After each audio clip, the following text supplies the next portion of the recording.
Welcome to this podcast. It's making me thirsty, the number one destination for Seinfeld fans. This episode 87. Today's guest is an acclaimed pop culture writer whose works have appeared in several publications, including Entertainment Weekly, New York Magazine, and Billboard. She's a New York Times bestselling author who has written 7 pop culture books, including When Women Invented Television, Mary and Lou Rhoda and Ted, Sex and the City and Us, and of course, the acclaimed in-depth look at Seinfeld, Seinfeldia, how a show about nothing changed everything. Please welcome Jennifer Keishin Armstrong. Jennifer, thanks for joining. Thanks for having me. All right. Hey, Jennifer. So take us back a little bit. I know you're a TV historian, but, Seinfeld kind of, I think, ran through your high school, college, and then post-college years live. So before we get into the book, when did you become a fan? Was it live or was it kind of post rerun eras? It was definitely live. I mean, I have this thing that's probably annoying that whenever people ask me in interviews, like, are you a fan of Seinfeld? I always feel funny saying I am. Of course I am, but I feel like if you grew up in that era, it almost felt, or maybe if you grew up in that era and you were a TV person at least, it felt like you didn't make a decision. You just we're going to watch Seinfeld. I mean, it was such required viewing. And I grew up in a TV household where we didn't even question, we didn't sit down one day and say, should we check out this Seinfeld? It just at some point became what you did. And you had to watch it because you were going to go to school the next day and everybody was going to be saying some crazy thing these pretzels are making me thirsty, or, not that there's anything wrong with that. And they're all going to be running around saying this thing that you won't understand if you don't watch the show. And so, obviously not right from the beginning because very few people were watching right from the beginning. But as soon as it kind of infiltrated the TV universe enough that people were talking about it, I was watching it. Yeah, exactly. I actually get the chills a little bit when you were talking about that because that's exactly why we started this podcast. I mean, me and O'Hara used to obviously sit in class and talk about the night before his episode, and and watching it live was something else. And as Chris just said, you're a TV historian. Obviously, you researched this book. Everyone we've talked to so far who's been on the show has talked about how different the show was as far as the way it was run, from Larry to Jerry and the execs, even everything. And, it also, like you just mentioned, was different than any show on TV at the time. When you watched it live, you're like, we haven't seen anything like this yet. What is this, right? So I guess my question sort of is what is from the research you've gathered and just from working on writing books about other shows, what made Seinfeld so special, I guess? What was their unique, what was it to be a trailblazer and an innovator? You sort of have to be an outsider. And they were sort of outsiders and they kind of just changed everything, So maybe you can kind of touch on that. Yeah, it's sort of mind blowing because it's almost everything, it should have never worked at so many different junctures. And it's only because it both was doing something different, but then did something crazy would happen to keep it going that made it so different. That's what I think, because it didn't come up through the normal network system, I think is what I'm saying, that it didn't get those classic, tons of notes and it was tested and all of that, but it sort of kept defying it. And I think that's why it ended up being able to be so different, because the network was not paying a ton of attention to it. In those first, I'm not even sure how to count them at times, that first season, which is 1 episode, and then the next season, which is 4 episodes. It was buried in the summer. Nobody really cared whether it was going to do well or not. No one thought much about it. So it kind of was able to find its footing while it was doing that, and also just figure out some other ways of doing things. So, Larry and Jerry being very much in charge and very much owning that voice, especially Larry. Larry, I think, always having one foot out the door for a while actually behooved them greatly, right? Because I believe that he really didn't care if they kept the show going. And so having a showrunner, especially in that era of networky, sitcom-y stuff, to have a guy who is very confusing to everyone because he's I'll just leave if you won't let me do what I want to do. And so now we see that in the streaming era, people get lots of creative freedom because everyone is vying for the big producers and they want to please them. This was not the era of the showrunner. This was the era of you do what we say, you're lucky to have a show. And Larry, I believe, starts to really change the idea of a showrunner. We had a few others in there before that, people like Norman Lear or somebody like that, who was a name brand in itself. But Larry's kind of like, willingness to do what he wanted and to walk if he didn't get it ends up turning him into this kind of mythical figure, and also allows him to create this different kind of show that really then all shows after it are kind of a response to that.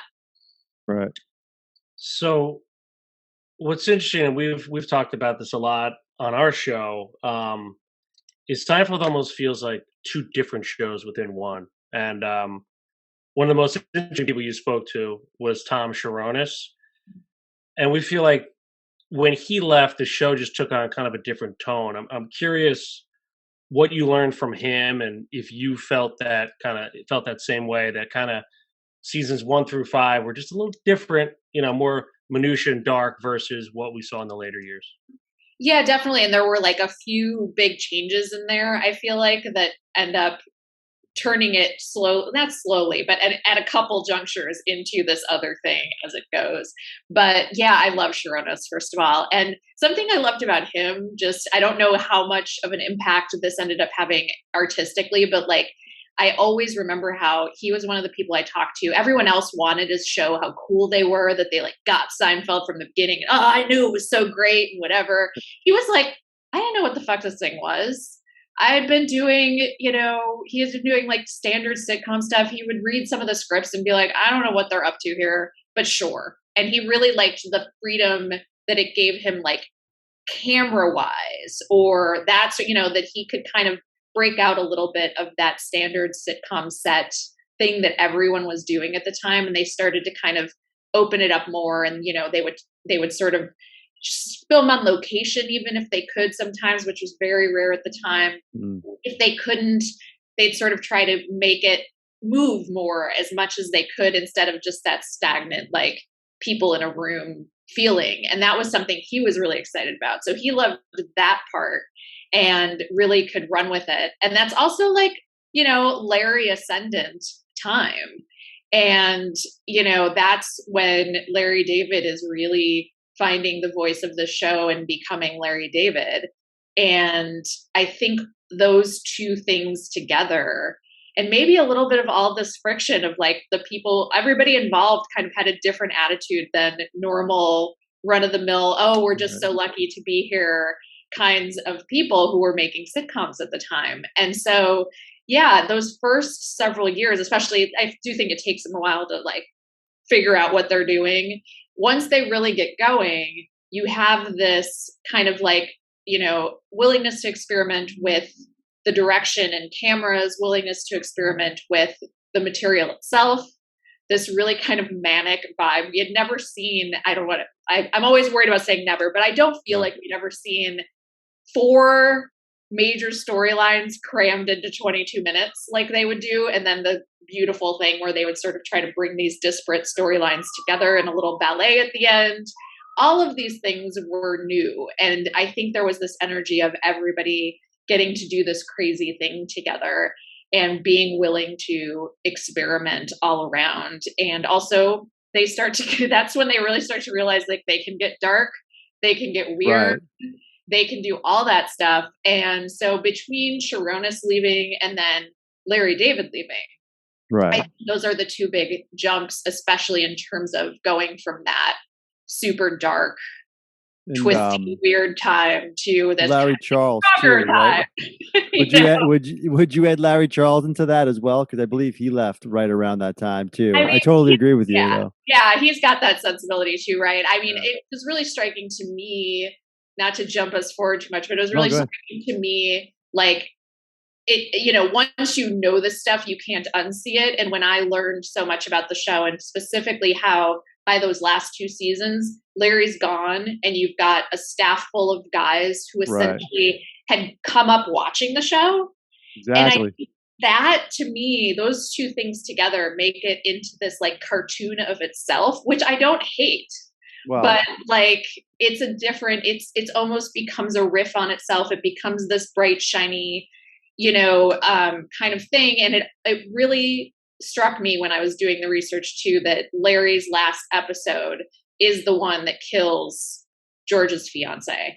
And to me that like, I hadn't realized that till I was writing the book and like thinking about it in order, and suddenly what like, oh, well, yeah, of course. Like that's like the biggest mic drop in sitcom history, right? Is that he's like, killed somebody on your sitcom, I'm going to go now and I'll come back and write your finale when you're ready. Like that's a Larry David move that can, is just priceless.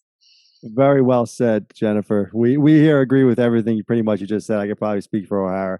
I mean, cartoonish is a word we use often to describe seasons 8 and 9, and absurd, and it was a writing staff who basically was trying to write Seinfeld like the way they thought Seinfeld should be written, but like, they didn't live it the way, the first 5-6 seasons did. So we totally agree with that take 100%.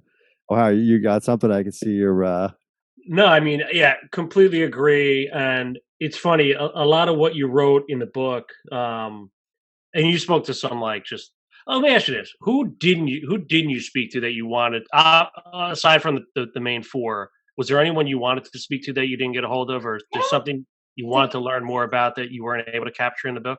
I don't think so. I mean, the writers are like, this always happens with all of my books, is like the writers are such treasure troves, and they're so fun to talk to, and they often have not really been tapped that much. They always say to me like, oh my God, no one ever talks to us, which I know is not really technically true. But I think they're not as well rehearsed and like haven't gone over this stuff a billion times. And also these are their stories, right. It's like this stuff happened to them and then they lived it and they brought it to it, and they were living and breathing the show. And it was also just like, we haven't gotten into the details yet, but it was this sort of pressure cooker environment to work in. And so they all had these incredible experiences there. And I always find them to be the best to talk to. So talking to people like Melvin, Larry Charles, now that I'm thinking about it, I think he's one of those guys that just is like, I'm not going to do anything I don't want to. Right. So I forgot that he was the one who I never heard back from that would have been fun. But it was very cool to talk to like, Peter Melman and people like that. He's one of my favorites.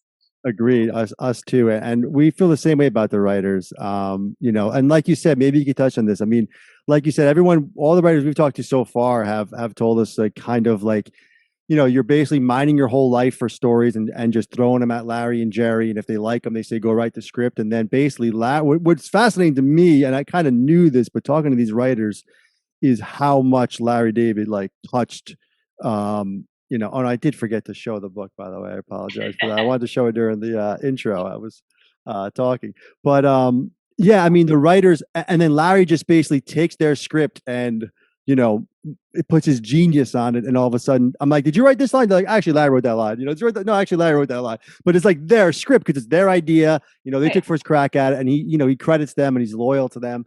But like you said, the pressure cooker, because there's a lot of writers that didn't make it. There's a lot of them that I know. I read Fred Stoller's book, and he had a rough time with getting pitches in and stuff like that. So maybe you can kind of touch on that, because we're really intrigued by the writers as well.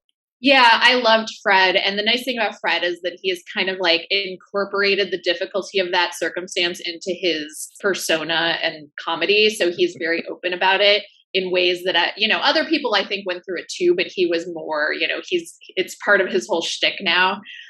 So I loved talking to him, and he would talk about this sort of like existential angst of being on that lot for a year and having so little to do that he would just wander around and like go visit the set of Roseanne, or like go out for pizza across the street and come back and be like, do you want anything from me now? No? Okay, I'm going to go to see a movie. Like, it's just because he couldn't figure out how to pitch them. And it does seem really difficult, that especially if you don't have that personal rapport with like Larry, which I'm sure is not easy. He's a tough cookie. So, getting in there, getting his attention, pitching him, all of that alone just seemed incredibly difficult. And so, they would kind of bring people in, and they weren't really shy about it. They would bring in kind of like a group of writers for a year at their peak, and usually, stand-up comedians who could just mine their own life for stuff for Jerry and others. And then they'd kind of like use up, most of us only have a few good stories. They'd like use up the stuff that had happened to them. And then for the most part, unless you were a Larry Charles or a Pete Melman, you kind of knew you were likely to be shipped off the next year, and but it was the hottest credit to have in television. So like you said, also you'd end up with, usually even Fred had like two, I think, credits. So it's like you still have these scripts that Larry David has rewritten for you. Right. It looks great, and you were on the hottest show on television. I'm sure you could go get work elsewhere, and most of them did. And so, it worked out okay. And those later years, I will say, really produced a bumper crop. Whatever we think of those cartoonish years, it really is the part that produced the Highest people who ratings. went on to do just brilliant, brilliant work, like Alec Berg and Dave Mandel. Mandel. Mandel, they're just, you cannot deny. I mean, and that shows also the effect of Seinfeld on broader television, right? Like they made some of the most brilliant comedies of the last 20 years. So, Yeah, that's fair. For sure, it was a springboard for others, and I think the springboard for most was, and we're talking to Mark Hirschfeld in an upcoming episode. I think, and you talked to so many people internally in the show. I think he was one of the most important, because what we found is just the unselfishness of the main four characters to let these other guest stars just shine, right? Whether it's Jimmy or Jack Klompus, it's really incredible that you don't find that on any other show. That's a good way of putting it, that I don't know if I've put it that exact way before, but it's really true, because I mean, they had plenty of material. It's just incredible how much they would pack in, right? Because they obviously had plenty of material on their own that was incredible. But you're right, almost every episode ends up with at least one pretty shiny guest star, right? Who really, beyond just, yes, there's like the Jerry girlfriends, but there's some of them are great in themselves. Sometimes they really got good plot lines, but also just these incredibly quirky. They were so good at making up these characters who could swoop in. And I mean, it's a duh kind of thing, but the soup Nazi I always cite, just because people actually think he was in more than one episode in their memory, because he's so memorable, but he was only in one. And this is a man who still, I haven't checked, in the last 5 to 10 minutes, but basically up until fairly recently was still kind of making a living doing appearances as the soup Nazi. And this is, he went on an audition one day in the 90s and ends up with this character who he's playing for the next 30 years. It's sort of incredible. Yeah, and he had, more or less like 3 lines. It's unbelievable the impact that the show had on, just like small characters like that, and that's why you love the show, right? I mean, of course, George Kramer, and Kramer won Emmys along, but was probably the only one that won Emmy, right, on the show. So it just goes to show the power of just the holistic team that they had.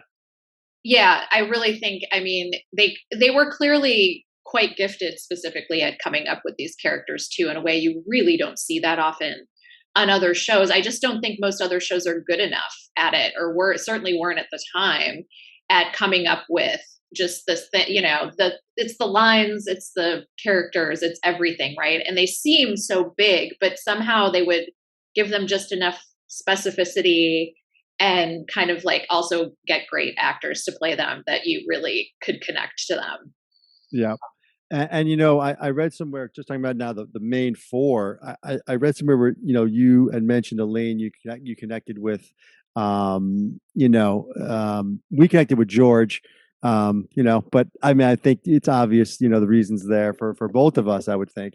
But I was curious because I talk about in the podcast. I wrote my thesis on Seinfeld for my graduate program, and I did like a character analysis, and I talked about how, Elaine and George are actually very similar, even though they are complete opposites, right? They both want to be like well respected and like, George always pretends he's smarter than he is. Elaine always tries to think she's better than them. In Bizarro Jerry, she had this, other friends who are smart. In the opera, she makes fun of Jerry and she calls George a loser to the rabbi. She always thinks but then she always gets brought down to earth, like Jake Jermel. She totally screwed that up, right? And the Bizarro people ended up not liking her. So the more she tries to get clout, she loses it. Whereas George just says like, "Screw everyone. I don't even want. I'm done with you guys." I don't know. I love their sort of balance between the two because they're so similar and yet so opposite. I don't know if there's a question here really. I just wanted to get your thoughts sort of on like on the main four, just like George and Elaine and where you connected with Elaine, maybe where we connected with George. I think there's something too. It just sort of clicked when you were saying that to me that like I do think probably I can't prove this. Maybe we can prove it someday. We can commission a survey of Americans and find this out. But I would guess that most people who watch Seinfeld identify with either George or Elaine and not Jerry or Kramer. And I think, they're a grid in so many ways, like you're talking about. I think I don't know that they sat and plotted this out, but it clearly intuitively worked for them. And I think those are the two people who seem the most real. And for the reasons you were talking about, they're sort of more vulnerable. You can see what it is that they're trying to do. And you see them consistently brought down. Though George, at some point seems to almost get some momentum. Like the more he doesn't care, the more he rises in the world. So there's something to be said for that. But I do think those two are the ones that like a lot of men that I meet who love Seinfeld really, really identify with George. And, women tend to identify with Elaine. And I mean, Elaine to me is also, it's like you can do a whole thesis just on Elaine and how she really is this sort of, I think, a forerunner of a lot of feminist characters who came after her. I have imaginary scenarios in my head where like she meets the women of Sex and the City. I think they'd get along great.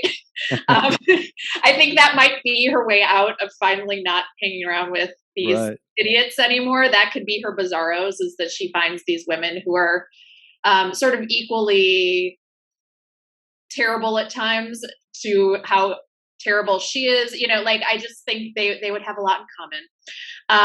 And, kind of is a forerunner of a lot of these more liberated, more flawed female characters who come after her.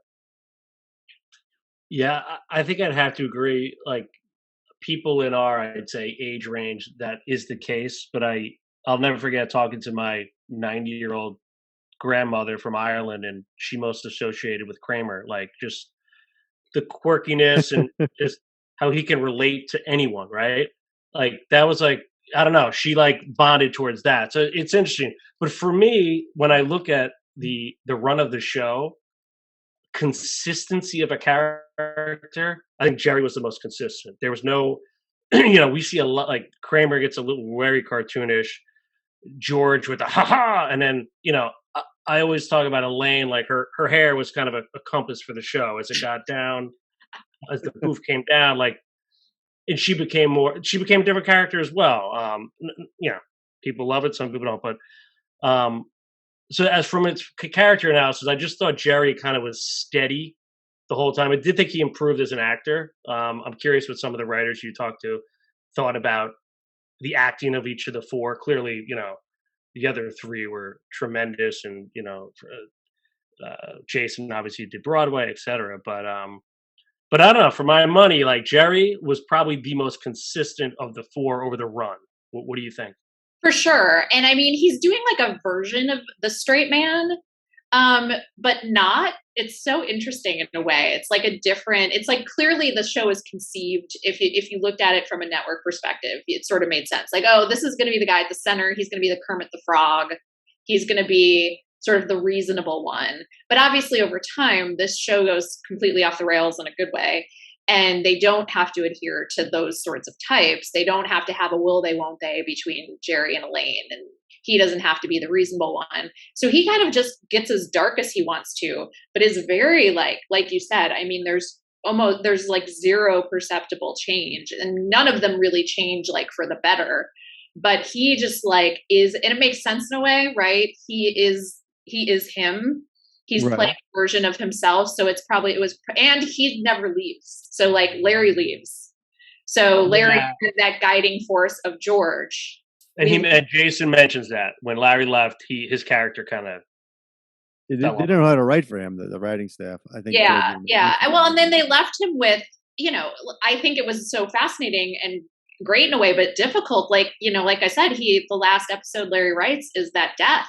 Yeah. And then they've got to like come back after the summer and figure out a way to write a sitcom, which now that happens, now we have whole sitcom, we have Dead to Me.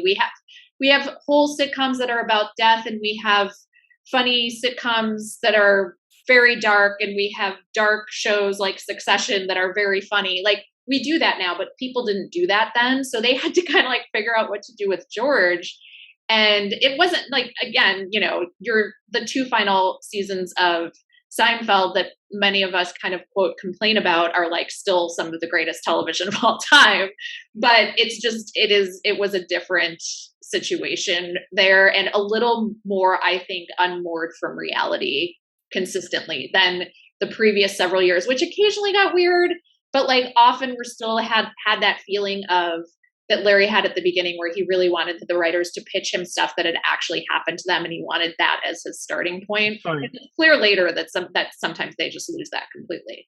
It's funny, you brought up the death of Susan a couple of times, and I talk about this a lot. Like, and I want to hear your perspective. Like, so I know you watched this live when you were younger, and I'm assuming you probably rewatched every episode before the book. When I rewatched over this last couple of years, I ranked the episode you're talking about in my bottom 5. It just didn't sit well with me now. As when I watch it live, it didn't bother me as much. I'm curious, are there any on that episode? What do you think? But also, just overall, were there any episodes when you dug a little deep, you're like, it like same as you watch it back then, hilarious, whatever? Or there are other ones that were like, that one didn't sit too well. That one is weird in the sense when you rewatch it, in the sense of like, I mean, I hate being critical of any of these things, but like, it's like, maybe it's trying a little hard. Is that what you're kind of feeling, is like, maybe it was like, look how dark I'm going to be, like we're going to do this thing. Yeah. I mean, showing relief, that was the part that's a little interesting. It's like relief is his first reaction. Yeah. And they don't have much time there. It's only the last couple minutes of that episode that they can even really do that. And maybe it's better. Maybe it's better that then it's over and we go off for the summer, and then they kind of, do some stuff to recover from it, but don't really have to deal with like the next day for George. Right. I mean, I think it's funny. I think it's a funny concept in a Larry David way of like, what if you're a little bit relieved that your fiance you didn't want to marry dies? It's like a little funny. I remember being pretty shocked at the time that happened. That's all I really remember. I don't remember like discussions later, like the next day or whatever, which is surprising. You would think there would be more. I think maybe the finale ended up eclipsing it in my memory space more than anything else. But, it was daring, and I will give them credit for that, because it just was not done, this sort of thing at that time. But yeah, it's like, I mean, even it's like, we can talk about the finale, but I think about the finale this way too, of like things that really change when you watch them in different contexts from the original, like whether it's because we can stream it now and watch in order, or because, you just don't have the same stuff, the same noise, kind of cultural noise surrounding certain episodes. But I will say things like the contest, it's like they just play no matter what, it's like the contest, the marine biologist, episodes like that. They just, no matter what, they're perfect. And, always a joy when they come up. You always find new things when you watch them again. And it's just so much fun. Yeah, and I wanted to go back to something you touched on before, when you said how a lot of us complain about the last two seasons. Now, I agree, and my co-host here would too, that we do complain about the last two seasons. But what has shocked me about having this podcast is about how many people don't complain about the last two seasons.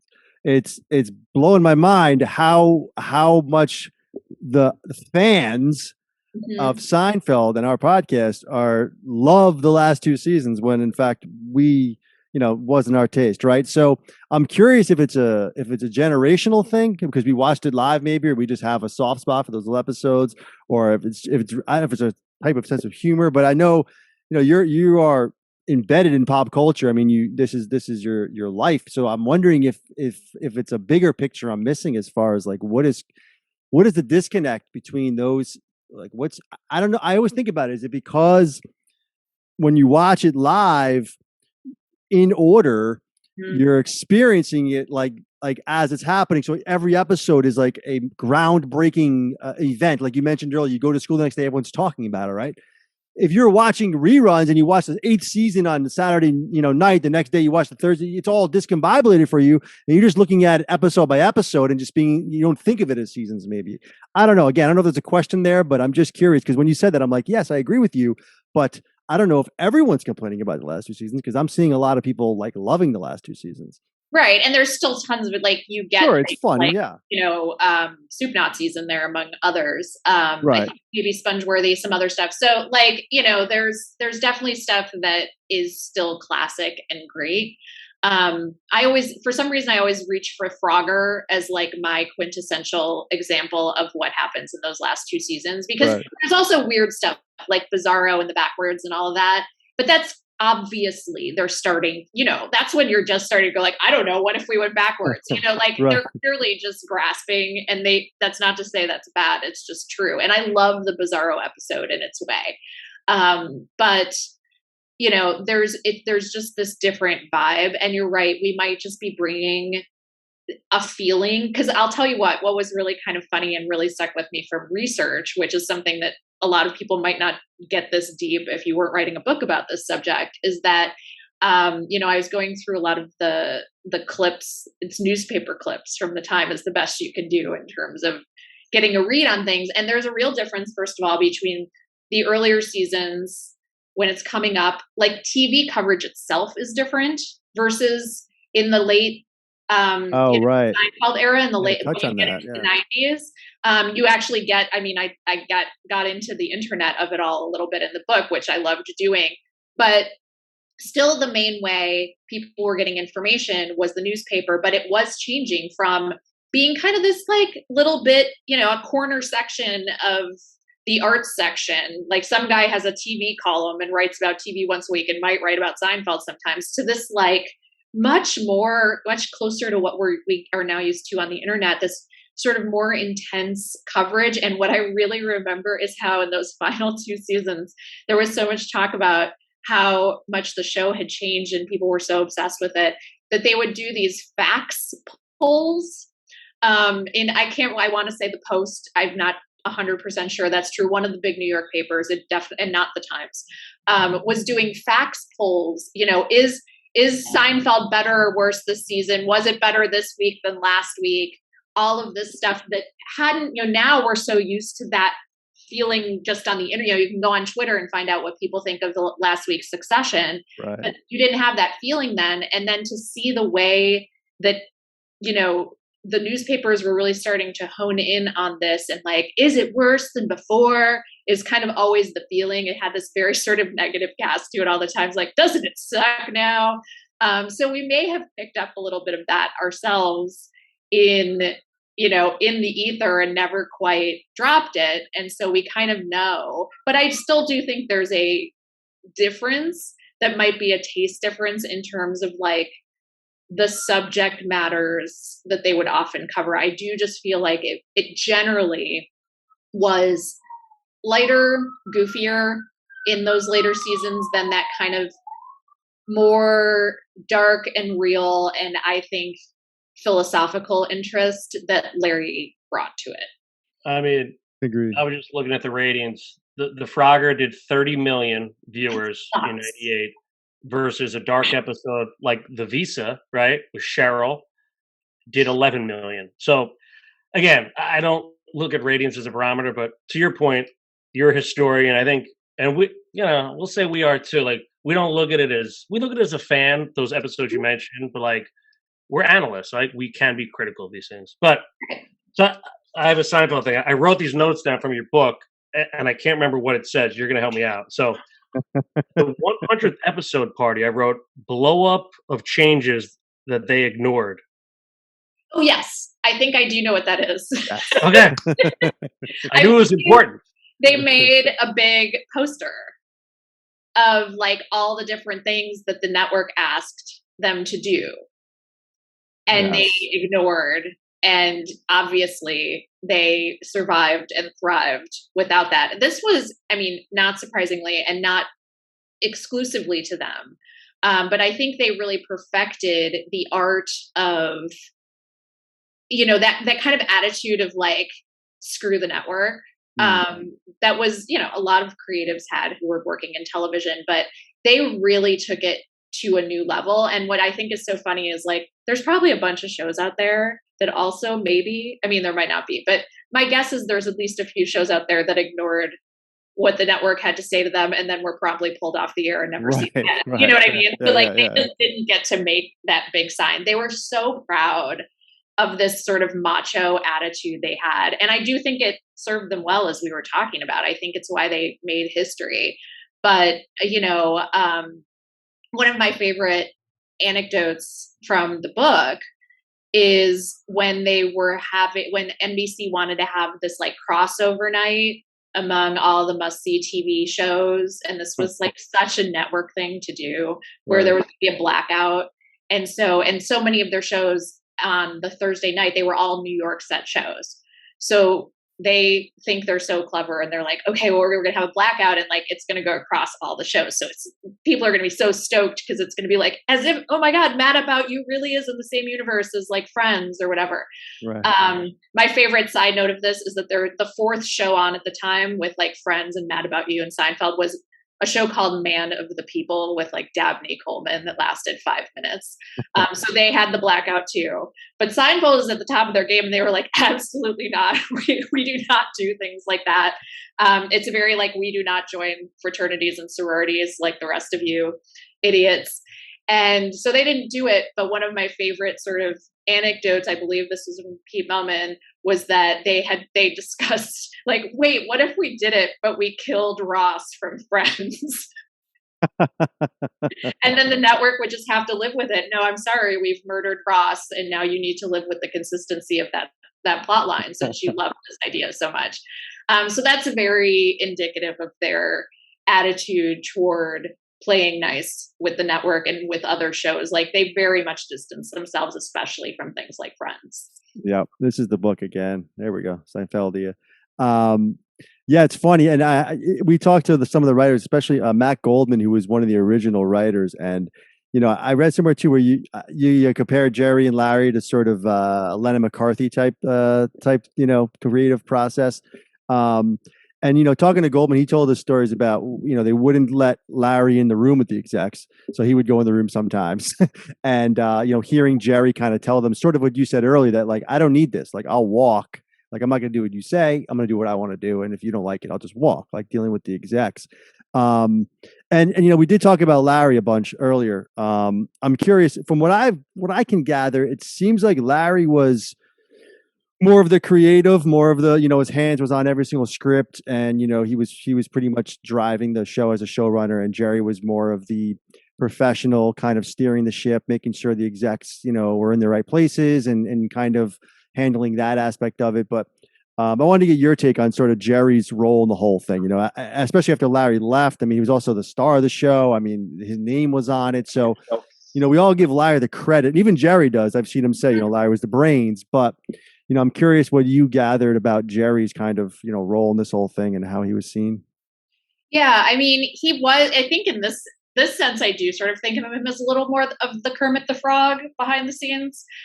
You know what I mean by that? It's like the sort of center of things, the sort of reasonable one. And I think even with stuff like dealing with the network, I think he would walk to and tell them to go screw themselves. But I have the sense that he could do it in this slightly more, business-like way. Right.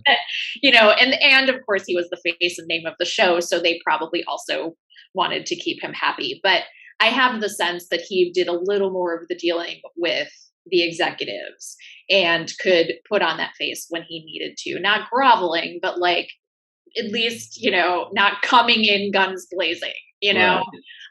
So I do have that sense, and that think of what he was doing by those last 2 years. I can't even fathom it, to be honest, that he was starring in and being the head writer of this show and kind of shepherding all these pretty young writers who had come up at that point. I mean, they were great. They knew what they were doing, but like, it's different from a show that's kind of like, if he had still had like a Larry Charles or something, he probably could have just thrown something to him and said, do it. But he still had to like look at all the scripts, make sure everybody's playing nice. There were kind of factions by that time to deal with and all sorts of things like that. So I think, he really was the center of this thing. And I mean, I do get the sense, I know it was sort of difficult at times for people, like we were talking about, pitching stuff and writing stuff, but I've also heard really good things about him in general as a boss. Like once you were in, like it seems like he took care of people, he understood that everybody was working really hard. It seems like most of the people, at least at the center, knew they were having the time of their lives, knew to appreciate it, and also were good. Like, I mean, Jason and Julia, like nothing but good things. You know what I mean? Like just the like really top-notch people. I have talked to Julia, and she is a top-notch person. She literally made me eat half of her sandwich once because she insisted I was hungry because I drove far. Like she has mom energy. Like they're all really good people, which is funny when they're playing terrible people. But yeah, I think that he was good at balancing all this stuff. And I do think he and Larry balanced each other's, sensibilities really nicely in this way that made it able to be a hit. I think Jerry's stuff is a little more accessible. And so that feeling of the accessibility came through. And we can see what we know because of history, that later we get unvarnished Larry David. We get uncut, like 100% pure Larry David from Curb Your Enthusiasm. And that's great for people who like that. But it's a lot. Yeah. And I don't know if that would have worked I don't know if that would have been as popular on broadcast network television in the 90s. And I think the two of them balancing each other, it's sort of the joke of the finale even, isn't it? That like at the end, they're like, haha, you've been watching terrible people the whole time, but you didn't notice because it was really funny and accessible. And I think that was Jerry's kind of spirit that made it that way.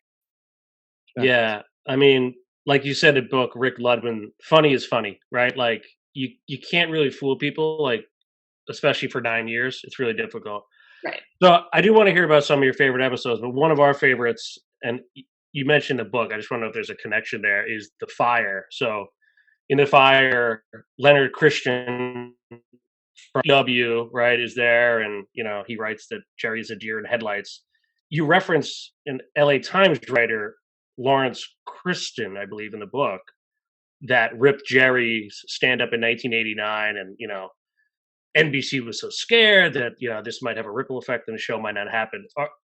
Is that a coincidence, or are those two names connected? That's a great question. I actually don't know the answer fully, but I'd be very surprised if they're not.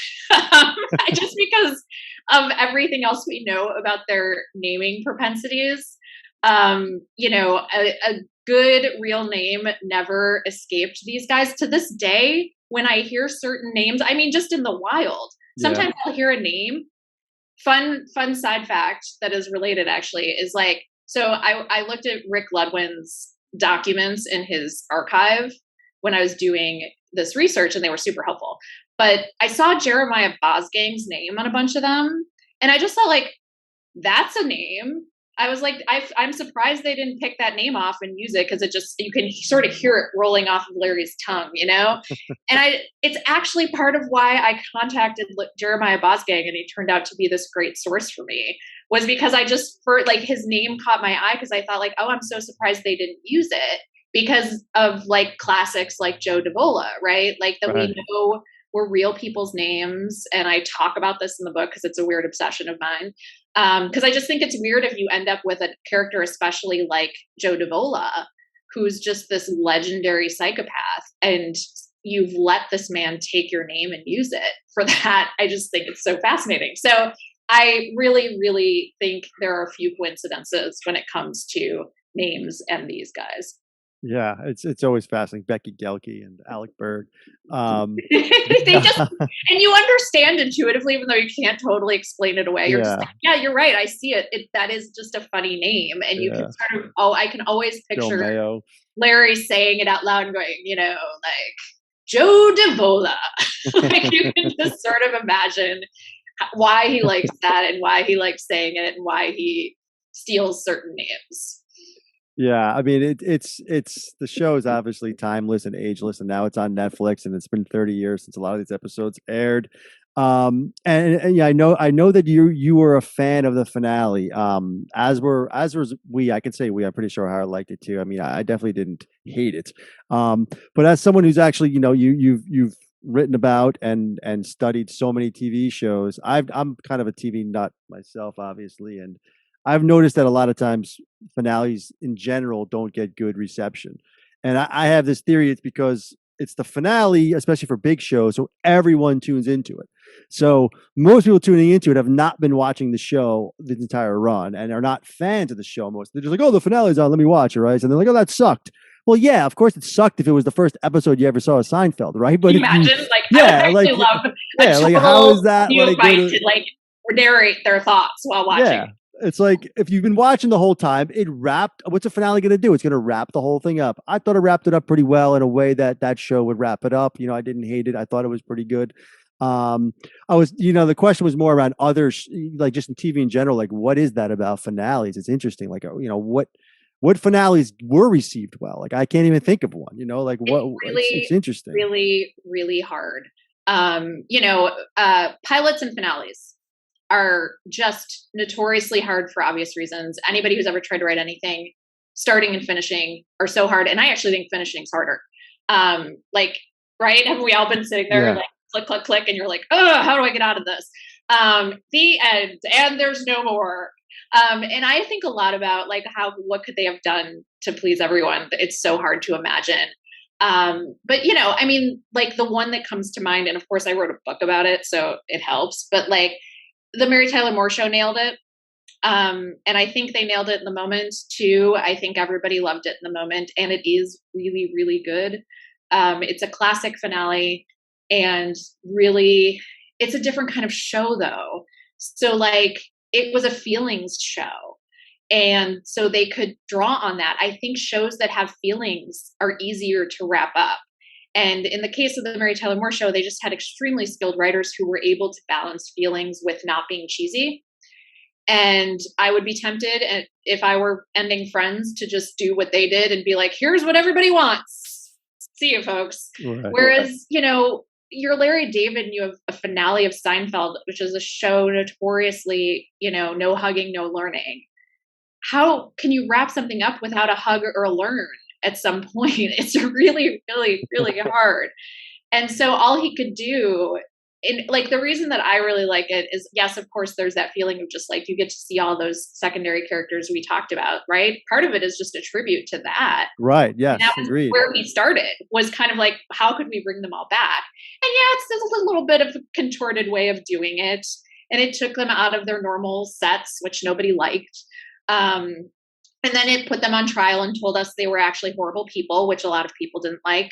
I enjoyed what I saw as a pretty deep and maybe dark philosophical bent to the entire thing. Like there's a little bit of Sartre in there that maybe not even just a little bit, right? There's a lot of no exit kind of quality. And I dug that. Like, I loved that it at least tried. And that's a time when people were not necessarily swinging for the fences with their finales. So I don't think it was perfect. And I don't think it is as good as something like the Mary Tyler Moore Show or the Bob Newhart Show, or, those kind of Newhart, I should say, not the Bob Newhart Show. There are some MASH famously was great. There are some kind of old school ones. And then, it's kind of funny to think about it in current terms too, and how like it feels as if every other week there's some giant finale that everybody's freaking out about and that everyone hates. Like you said, like Right. Game of Thrones didn't nail it.